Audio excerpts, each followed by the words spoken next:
En los años 50 y 60 se publicaban en la Argentina muchas revistas de historietas de aventuras. Las llamadas de Continuará, ya que seguían semana tras semana en episodios de 3 o 4 páginas.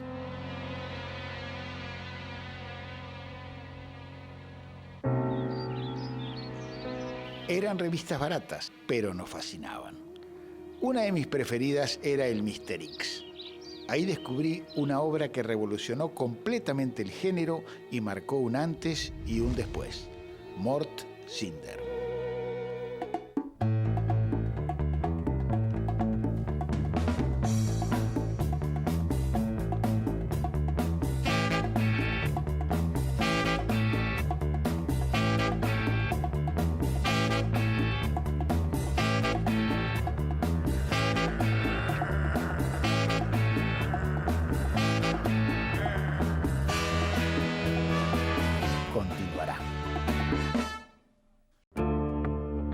Mort Cinder es una auténtica obra maestra de la historieta argentina y universal. Los autores fueron Héctor Germano Oesterhel, al que conocíamos de pibe ya, por El Eternauta y por otras tantas historias, y el dibujante uruguayo Alberto Breccia, que había debutado con Vito Nervio y había hecho cosas muy hermosas. Este Mort Cinder es un héroe totalmente original. En principio, porque es un inmortal, pero un inmortal que se muere cada vez, que atraviesa diversas vidas a lo largo de toda la historia universal y trae la memoria de cada momento. Y tiene un compañero, ese viejito, Ezra Winston, un anticuario inglés que compra y vende objetos antiguos provenientes del pasado. Cada objeto es una historia y esas historias son extraordinarias. Empujé la reja mal cerrada. Chirriaron los años oxidados en los goznes. Me encontré dentro del cementerio de Mertonville. 3 navajas sevillanas se abrieron con simultáneo y frío chasquido. Se me vinieron encima. Quise retroceder. Resbalé. Un acero me pasó muy cerca. Vi un espacio entre 2 piernas. Me escabullí. Debían ver mal en la penumbra porque no me siguieron. Acuchillaron el aire. Seguí corriendo por la larga avenida de dormidos árboles.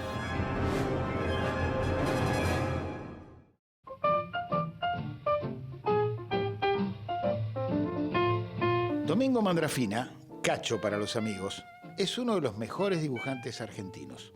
Realizó trabajos memorables con guionistas como Guillermo Sacomano, Robin Wood y Carlos Trillo, entre otros. Como buen dibujante, antes que profesional, fue un ávido lector de historietas y alumno de Alberto Breccia. ¿Cuánto hace que no veías esto, Cacho? 64 años. ¿Que nunca la viste? Nunca. Este primer episodio de Mort Cinder, Los ojos de plomo, del comienzo, no lo vi nunca, editado en Mr. X. Contame cómo lo descubriste a Breccia como artista. ¿Qué te pasó? Bueno, yo lo tenía ya en la memoria de aquella época de Vito Nervio, ya se destacaba, si bien comparado con todo el proceso técnico y artístico de él posterior a eso, esa etapa se la considera siempre como primitiva, pero se destacaban notoriamente del resto de los dibujantes, por lo menos para mi ojo, que ya iba acumulando el futuro del historietista, ¿no? Mort Cinder se publicó en la revista Mr. X entre 1962 y 1964. Durante esos 2 años, en entregas semanales de 3 páginas, Breccia y Oesterhel crearon 10 historias extraordinarias y sombrías. ¿Había alguien que hacía las cosas así, que dibujaba así, que hacía estas cosas en Argentina? Y no, con esta calidad no, en la historieta con esta calidad no. ¿Y en qué está la diferencia? Y en el talento de él. Es un tipo que se decidió a romper con lo que venía haciendo en la historieta y arrancó para otro lado, evidentemente. Especialmente, este es un episodio... ¿Es igual a Termópilas? Es muy claro, el de las Termópilas es muy de grandes masas. No todas las historias que hizo él tienen que ver con cosas de despliegue masivo de este tipo, ¿no? No, precisamente esta, por ejemplo... Esta es casi en interiores, es una cosa más de expresiones en los rostros. Bueno, la versatilidad queda demostrada, ¿no? Ese era un rasgo, ¿no? La versatilidad, que podía ser... Podía trabajar Sobre todo porque él, que acentuaba mucho la idea de la narración, del relato, clima, los personajes, la psicología de los personajes. Y eso le permitía, porque eso él realmente le da mucha importancia, eso le permitía trabajar tanto en un clima como en otro. Cuando vos lo conociste era fines de los 60, él tenía 50, no era tan viejo, tenía 50 y pico años, era mucho más pendejo que nosotros ahora. Totalmente, pero se lo llamaba el viejo. Siempre dijeron viejo, ¿no? Sí, siempre le dijeron el viejo. ¿Y cómo era como docente? Para mí era muy funcional a la enseñanza de la historieta. Era un tipo que transmitía naturalmente el conocimiento que él tenía y cómo lo encaraba. No hablemos de métodos, de didáctica, pedagogía, no tengo la menor idea, porque muchos se quejaban, ¿no? Por ahí no calzaba su personalidad con la de él, sí, y lo tomaban como un tipo cabrón, malhumorado, algunos se deprimían. Yo hago que lo que ellos tienen dentro florezca, nada más, yo no inculco nada. Si hiciera eso, sería un animal. Yo trato de que lo que ellos tienen dentro salga afuera. Que tienen que estudiar, que tienen que trabajar duro, muy duro. Que no es fácil la profesión. Que lleva mucho sacrificio, mucho. Si está dispuesto a soportar todo eso, que siga para adelante. Si no, que se dedique a otra cosa. ¿Qué es lo que más ponía el énfasis, Cacho? En eso, el clima, el relato. ¿Clima? ¿Relato? Clima, relato, la iluminación, que estaba muy ligada al clima. Sí. La caracterización de los personajes, sí, la observación, fíjense siempre bien, en el subterráneo, en el ómnibus. Toda la gente es diferente. Dicen, miren las caras, decía, ¿no? Porque siempre dibujan y dibujan la misma cara. Manos y ojos. Ese tipo de cosas. Sí, manos y ojos, por ejemplo, ¿no? Siempre. Y después, desde el punto de vista gráfico, el blanco. Que uno siempre se fija en el negro, en realidad, porque es lo que uno pone. Sí. Pero él decía siempre que se dibujaba con el blanco. El negro lo que hacía era rodear al blanco. Hay ejemplos extraordinarios. Sí, todo su trabajo. Este, por ejemplo. Claro. El blanco es expresivo, no necesita dibujar el mar está ahí. No, pero en todos los aspectos. Sí, ¿eh? acá también. Vos tenés un montón de negro, y lo que está es eso, es encerrando del blanco. Incluso dicho así, explicado es casi perogrullesco, pero es una clave para el dibujo, sobre todo el dibujo de blanco y negro y de climas, como es en la historieta. Un largo quejido allá, entre las sombras. Un quejido que se hizo chirrido. Los tres hombres ojos de plomo. ¿Cómo los había olvidado? No venían por mí. Siempre como unidos por un hilo llegaron hasta la tumba de Mort Cinder, el ahorcado, y se detuvieron. Abrieron el paquete que traían, sacaron una pala y se pusieron a cavar por turno. Creí adivinar lo que se proponían. Iban a clavar el ataúd, como se hacía con los vampiros humanos, para que no resucitaran. No sé por qué lo hice. Lo único que sé es que yo debía evitar que aquel hierro penetrara en la caja. Lancé un grueso terrón con puntería certera. Se deshizo en el pecho del hombre que empuñaba la masa. Otra vez el movimiento exacto. Se quebró la luna en las navajas. No me vieron. Pasaron de largo. Dejé el escondite. No supe qué tenía que hacer. Solo atiné a tomar la barreta. No les dejaría nada con qué clavar a Mort Cinder.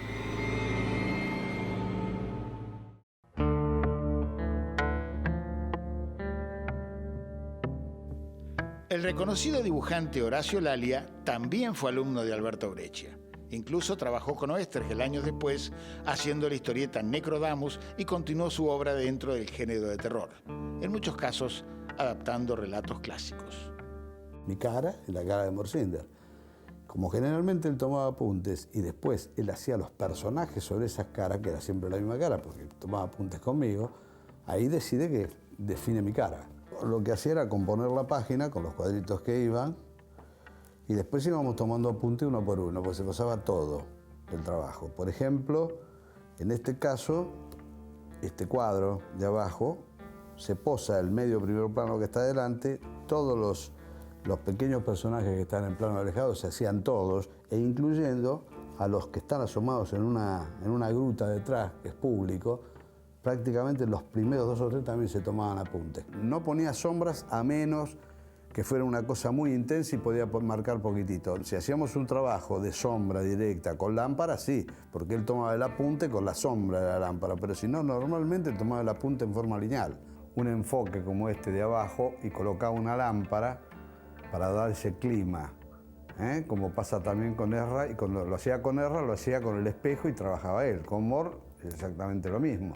Él influyó bastante en cuanto a la parte conceptual de la cosa, de cómo marcaba los negros, de cómo marcaba los climas, ese tipo de cosas. Y yo, al lado de él, aprendí mucho trabajando.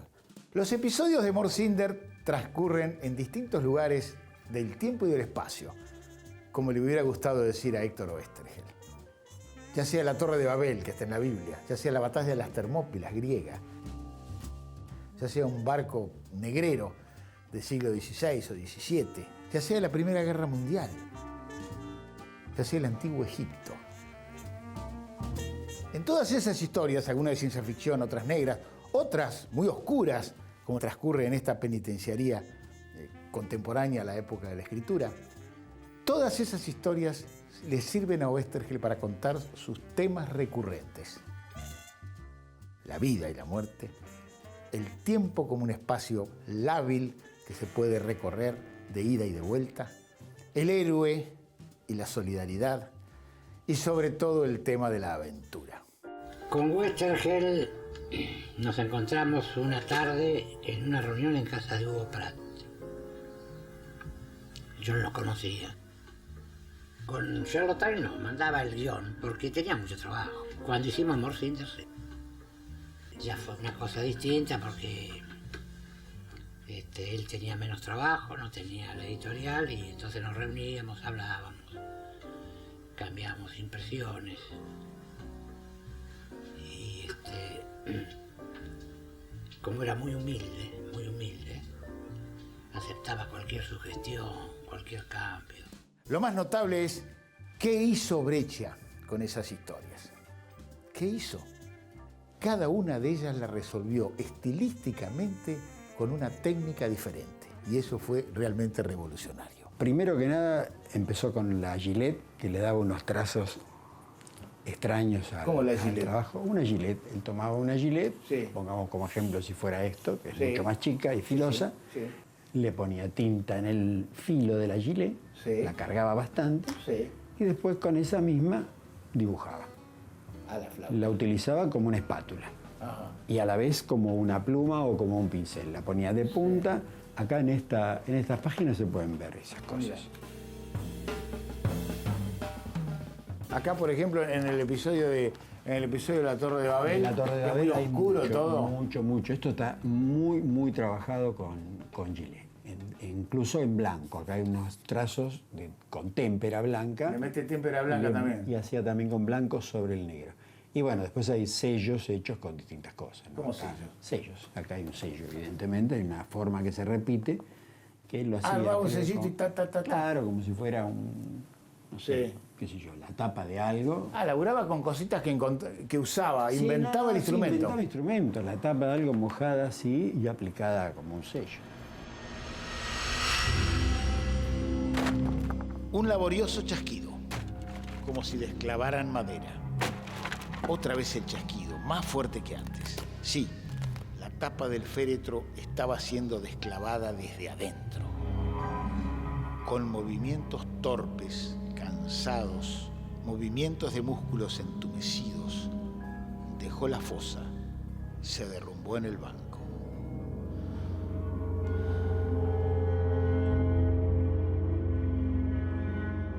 Habló con voz quieta, pero supe que debía obedecer, que obedecería siempre. ¿Qué podía hacer? Lo seguí. Era un ahorcado, un exmuerto, un criminal. Pero lo seguí tal como lo sigo hoy, escribiendo todo esto.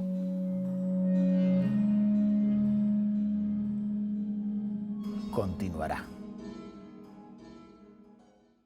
Si cabe una definición para el Morcinder, es que es una historieta bisagra. Es decir, que establece un antes y un después. No solo para la historieta de aventuras a nivel universal, sino para la obra de cada uno de los autores. En el caso de Oesterheld, Morcinder es de algún modo una nueva visita al mundo del Eternauta. Es decir, el hombre que trasciende un destino individual y atraviesa tiempo y espacio y es testigo. Ahora, la mirada es mucho más sombría. Tiene que ver con la temperatura gráfica de Breccia, esa simbiosis que se produce entre los dos. Aparecen cosas mucho más oscuras que en la otra versión. En el caso de Breccia, es un salto cualitativo, mucho mayor. Se libera prácticamente de las convenciones de la historieta. Y sobre todo a partir de la aprobación estética de su obra, a partir de 1968, produce obras revolucionarias. Primero la segunda versión del Eternauta del 69, que nada se parece a la anterior, y después una obra como el Lovecraft. Es decir, encuentra en el universo de Lovecraft un espacio para expresarse con absoluta libertad. Y eso significa su entrada, entre otras cosas, en el universo del cómic europeo. Estos son tus originales. Este es el tamaño. ¿Siempre has trabajado en este tamaño? No. Yo empecé trabajando en un tamaño más grande, casi de este tamaño también, para Columba. Para Se trabajaba y también cuando empecé a trabajar en Record, también trabajaba en ese tamaño. En Columba, por ejemplo, cuando hacías el famosísimo Sabarese era de ese tamaño. Después, para Robin. Cuando no podían aumentarnos el precio del trabajo, nos dijeron vamos a hacer los originales más chicos. No me digas. Sí. ¿Ah, sí? Ya que no nos aumentamos, trabajen, hagan el dibujito más chico. Que era un engaño total. Engaña pichanga total y cada vez más difícil probablemente. Sí, ahora queda simpático, pero era una desgracia. Era una desgracia. Pero por lo menos no gastabas tanto en papel. Sí, ese era el razonamiento. El papel, la tinta, todo. Ahora, igual si lo quedaban ellos, te lo traías vos para tu casa. No, los originales de esa época quedan todos para la editorial.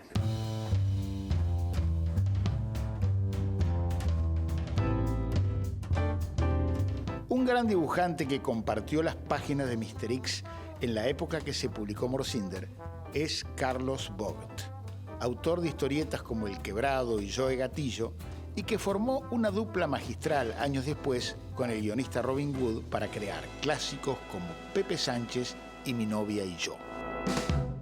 El sistema de trabajo, tanto en Abril como luego de Yago, como luego en Columba, en todas las editoriales era el mismo. Me refiero a que la historieta fuera completa, el episodio, o que fuera continuado. Es decir, 4 páginas, por ejemplo, y después continuará.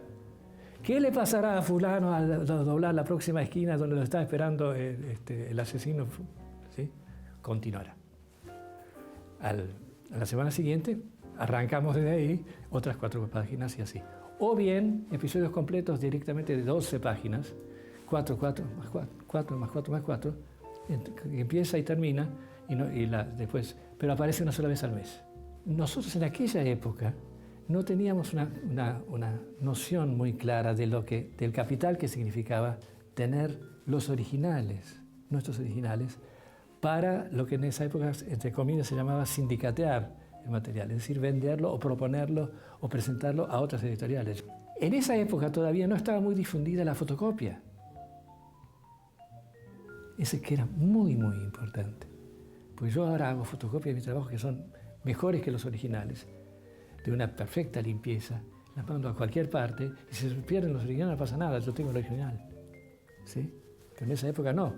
Y no le dábamos tampoco valor al original porque no íbamos a ir nosotros a sindicatear a menos que se diera la posibilidad. Estábamos conformes en general con el sueldo que nos pagaban por las historietas, que no eran malos sueldos. Fue un autodidacta absoluto y paradójicamente un gran maestro. Es decir, que por un lado se pueden rastrear en él todos aquellos con los cuales se formó mirando, y se pueden rastrear después de él aquellos que aprendieron mirándolo a él. Como historietista, la base del trabajo de Breccia, cuando llega a su forma clásica, está en un norteamericano que lo influyó tanto a él como a tantos otros, y sobre todo a Hugo Pratt, Milton Caniff, el dibujante de Terry y los Piratas y de Steve Canyon. Todo Vito Nervio, todo Sherlock Times viene de Caniff. Otra influencia, sobre todo por el clima, está muy clara en Will Eisner, el dibujante del Spirit, con esos mundos de claroscuro y esos enfoques. Pero las otras influencias de Breccia no provienen necesariamente de la historieta, sino de otros universos expresivos, otros universos visuales. Por ejemplo, el cine. No se entiende la obra de Breccia, sobre todo desde este momento en adelante, sin el expresionismo alemán o sin el cine de Eisenstein. La influencia de Alberto Breccia sobre varias generaciones de dibujantes argentinos es más que evidente. De los de mi generación, digamos, en la obra de Leopoldo Urañona, en la obra de José Muñoz, en la obra de su hijo, Enrique Breccia, todos extraordinarios artistas que además se liberaron, entre comillas, de la influencia del maestro. Es muy clara y muy rica, porque enseñó a liberarse. Un momento más y nos encontramos dentro de la más alucinante sala de operaciones que jamás pude soñar. Extraños aparatos que se me antojaron monstruosas máquinas de tortura, y que quizá lo eran. Pero ya el profesor Angus se inclinaba sobre mí, ya sus dedos de yemas anchas me palpaban el cráneo. Era el fin. En ese momento se dio algo en mi cerebro, el esfuerzo excesivo, sin duda.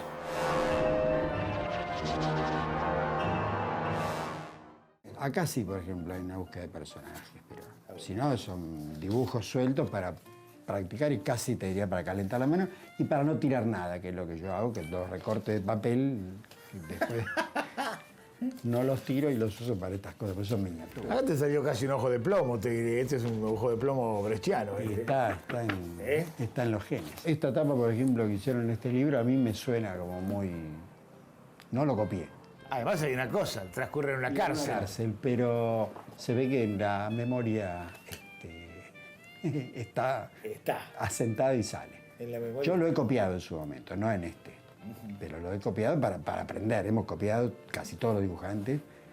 El tema es que arranca él, marca un rumbo, y yo después no veo otras cosas superiores a esa. Desde el punto de vista conceptual, incluso él mismo ha evolucionado en este aspecto, como hablábamos antes, la cuestión técnica, todas las cosas que a él le gustaba, que no le alcanzaba para expresarse los elementos que tenía, y buscaba otros y otros y otros en un avance incesante, casi un vanguardista en ese aspecto. Pero él mantenía el concepto de la historieta que nos inculcó a nosotros, eso se mantuvo prácticamente todo el tiempo, ¿no?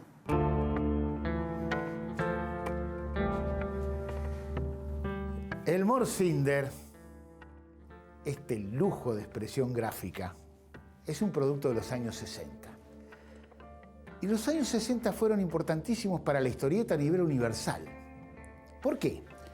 Porque por primera vez, desde los ámbitos artísticos, de los ámbitos intelectuales, desde los lugares de la crítica, se tomó a la historieta como una forma de arte, el noveno arte. Y eso vino de Europa. Los franceses fueron los primeros que llevaron las historietas al Louvre. En la Argentina, ese fenómeno se produjo sobre fines de la década. En 1968, desde el Instituto Di Tella, que era el lugar de la vanguardia artística en la Argentina, se convoca un congreso internacional y exposición internacional de historieta. Vinieron dibujantes de todo el mundo. Y en ese lugar se vieron, por primera vez, ampliados estos dibujos extraordinarios. Aquello que Breccia había realizado para esa pequeña revistita y que había quedado escondido, aparece de golpe en el museo y es reconocido. Eso cambió su vida. A partir de ahí empezará a trabajar para Europa y soltará definitivamente la mano. Todavía tenía el instrumento de las triples puntas de acero. Hubo brillos en el metal. Era mi turno.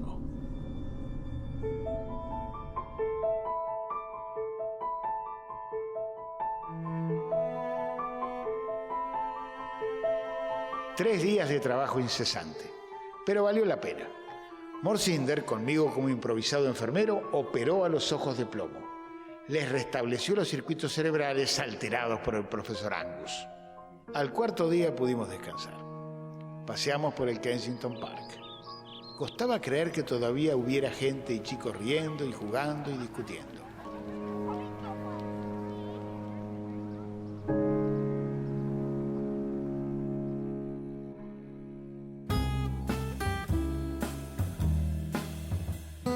El semiólogo Oscar Steinberg formó parte de ese grupo de intelectuales que le dio este nuevo estatus a la historieta y tiene una visión directa de lo que fue la Bienal y el significado que tuvo en su momento. El momento de la Bienal Mundial de la Historieta en el Ditela es el momento en que todos los que trataban de buscar algún sentido no conocido y de abandonar las predefiniciones sobre la cultura del momento estaban buscando. Ya la amplificación del cuadro era para producir sorpresa. No había costumbre de acompañar con esos textos con que fue acompañada la exposición. Los artículos de Mazzotta, que ya venían desde antes, sobre historieta, daban cuenta del interés de eso por lo cual la historieta había sido calificada como un arte menor, un lenguaje bajo. Acá grandes historietistas empiezan a mostrar lo que pueden hacer con eso, no a partir de un respeto a la historieta, sino a partir de la búsqueda artística. Breccia decía que a él la historieta nunca le había gustado, ni siquiera de chico. Por supuesto, esto era mentira. Breccia era un hombre muy coqueto, ¿no es cierto? Sabía todo de Milton Caniff y de muchos otros. Pero es cierto que lo que le importaba cuando hacía historieta no era principalmente la historieta, si no, no hubiera sido un innovador. Alberto Breccia fue uno de los más grandes dibujantes de la historieta mundial. Oesterheld, el mayor escritor de aventuras de nuestro país. Y Morsinder, una de las obras que ambos más valoraban.